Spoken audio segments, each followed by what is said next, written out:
Hello foodies, તો દેવ્યાનીઝ કિચનમાં તમારું સ્વાગત છે।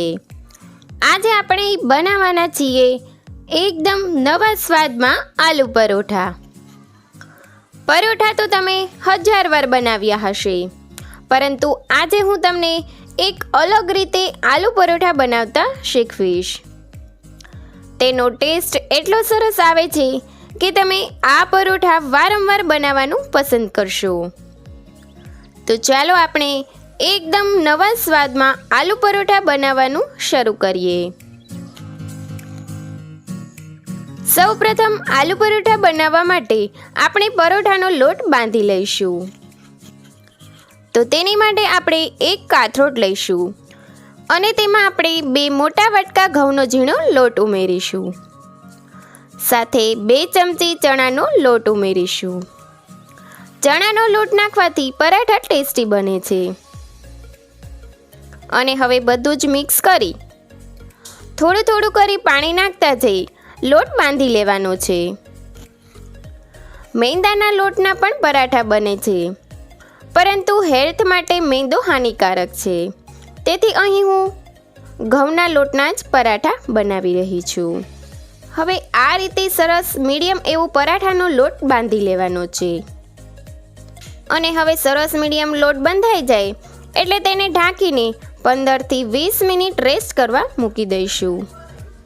હવે આપણે પરોઠાનું સ્ટફિંગ બનાવવા માટે સૌપ્રથમ બટેટાને બાફવાના છે। તો કુકરમાં આપણે બટેટાને બાફી લીધા છે। હવે આ બફાઈ ગયેલા બટેટાની આપણે છાલ કાઢી લેવાની છે। અહીં મેં બટેટા પહેલેથી જ બાફીને તૈયાર કરી લીધા હતા। આ રીતે બનાવેલા આલુ પરોઠા ખાવાની ખૂબ જ મજા આવે છે। હવે બધા જ બટેટાને સરસ રીતે છાલ કાઢી લેવાની છે અને છાલ કાઢેલા બટેટાને આપણે એક ડીશમાં લઈ લઈશું। અને હવે આ રીતની છીણી અથવા ખમણી લઈ તેમાં આ બાફેલા છાલ કાઢેલા બટેટાને છીણી લેવાના છે। બટેટાને આ રીતે ખમણવાથી પરોઠાનું સ્ટફિંગ ગાંઠા વગરનું તૈયાર થાય છે। જો બટેટાને આપણે છૂંદો કરીએ તો તેમાં બટેટાના ગાંઠા રહે છે અને પરોઠા વણતી વખતે ફાટી જાય છે। એટલે બને તો તમારે બટેટાને ખમણીને જ લેવાના। હવે બધા જ બટેટા સરસ રીતે ખમણાઈ જાય એટલે તેમાં બાકીના ઇન્ગ્રેડિયન્ટ્સ ઉમેરી દઈશું।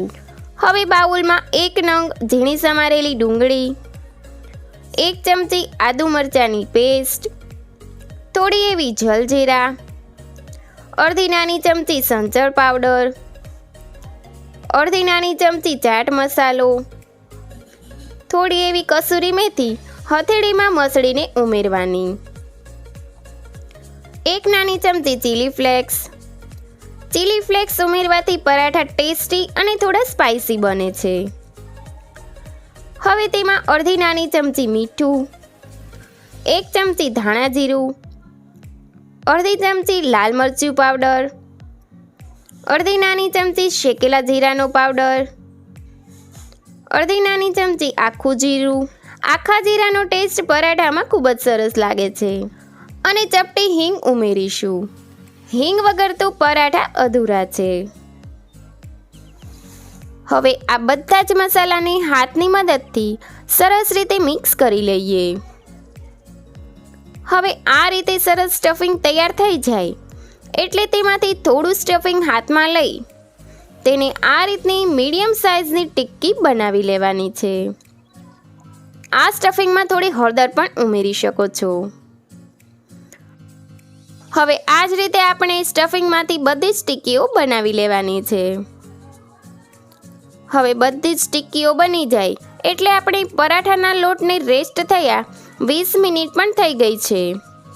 તો હવે લોટમાં 1 ચમચી જેટલું તેલ નાખી તેને હાથની મદદથી સરસ રીતે કૂણવી લેવાનો છે, એટલે કે મસળી લેવાનો છે।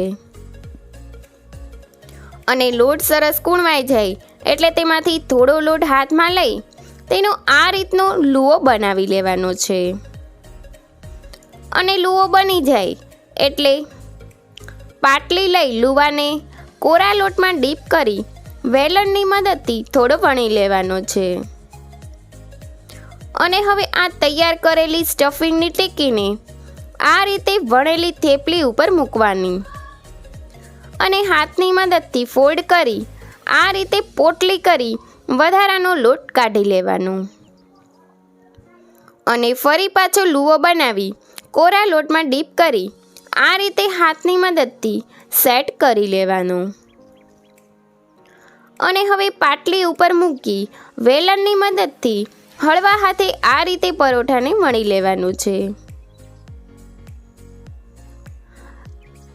સરસ રીતે પરોઠું વણાઈ જાય એટલે ગેસ ઉપર આ રીતે લોઢી મૂકી તેમાં વણેલા પરાઠાને લોઢીમાં નાખીશું અને તાવેથાની મદદથી સાઈડ ચેન્જ કરી લઈશું અને હવે બટરને પરાઠાની ફરતે ઉમેરીશું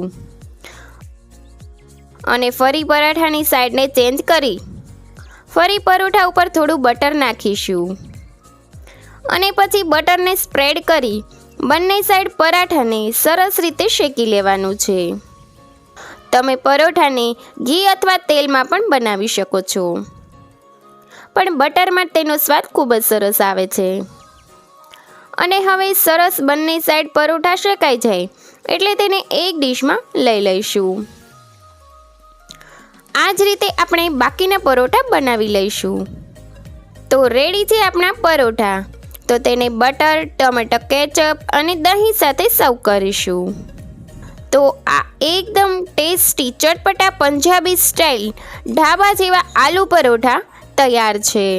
તો ફ્રેન્ડ્સ, તમે પણ આ રીતે એકવાર આલુ પરોઠા ઘરે જરૂર બનાવજો. અને જો તમને મારી આ રેસીપી પસંદ આવી હોય અને આવી નવી નવી રેસીપી જોવી હોય તો મારી ચેનલને લાઈક કરજો, શેર કરજો અને સબસ્ક્રાઈબ કરવાનું ભૂલતા નહીં. Thanks for watching.